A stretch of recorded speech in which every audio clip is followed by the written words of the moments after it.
صديقي المتابع، ركز معايا مزيان في هذه النقطة لأنها خطيرة جدا جدا جدا، لدرجة أنه ممكن تغير لك حياتك إلا استوعبتيها وعرفتي باش تخدم بها في حياتك.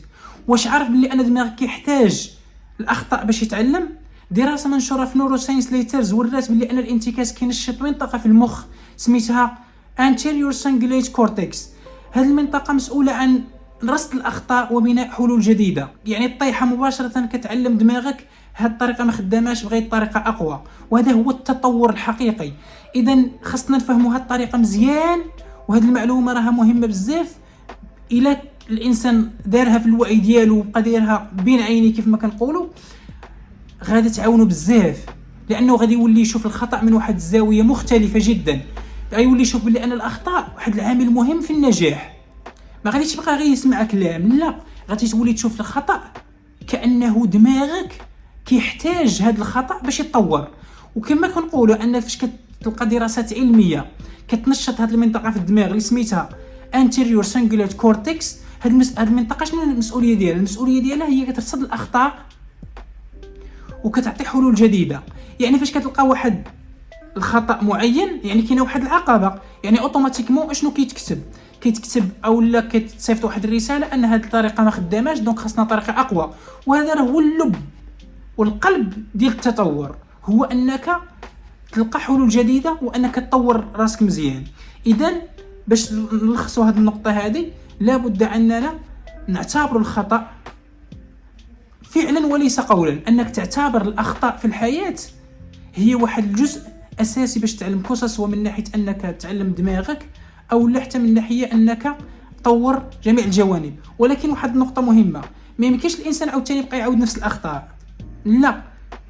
كما قلنا هذه المنطقه مهمه انها هي كتحتاج كتبقى الدماغ كيتعلم من خلال الاخطاء، ولكن انت خصك تعاون دماغك. يعني انت تكون عندك واحد الرغبه انك تعلم وترصد، كما قلنا تعطي واحد المجهود. ما كاينش شي حاجه اللي كتجيب السهل. انت باغي تعيش واحد الحياه دو كاليتي، وباغي تعيش واحد الحياه اللي انت اللي باغي تتحكم فيها، اللي هي حياه عندها واحد الجوده عاليه، راه لابد انك تستثمر فيها. والا ما يمكنش نقارن واحد الانسان اللي كيستثمر في افكار وفي انه يتعلم مع انسان اخر اللي كيستهلك واحد الافكار اللي هي افكار اللي ما كتفيدو بوالو، فقط ممكن تكون افكار ترفيهيه او الافكار ما عندهاش واحد القيمه ولا واحد الجوده اللي غتضيفها ليه في حياتك. اخطر وهم كيحبسك هو تربط السقوط بالهزيمه. وعلم النفس السلوكي كيعتبر ان السقوط جزء مهم باش انك تتعلم، بل هو المحور اللي كيخليك تتعلم. يعني خدينا واحد اللاعب كيتدرب، هذا اللاعب راه المره الاولى ما كيتعلمش من المره الاولى كيدير الحركات اولا كيدير واحد لي تكنيك من الاول. يعني كاين المره الاولى كيدير واحد الكاليتي، المره الثانيه كيزيد يطلع الدقه ديالو وهكذا. اذا انك السقوط او انك باش ما تتعلمش واحد الحاجه ديرها من الاول ما كيعنيش انك صافي سقطتي في هذه، صافي انك انهزمتي، لا، بل خصك تعتبر ان داك السقوط هو اللي تبني عليه، هو اللي غيولي عندك اللي غتبني عليه وغتزيد لقدام. اخطر شيء هو ان ماشي هو انك تسقط، اخطر شيء هو انه هذا السقوط يوقف المحاولات ديالك.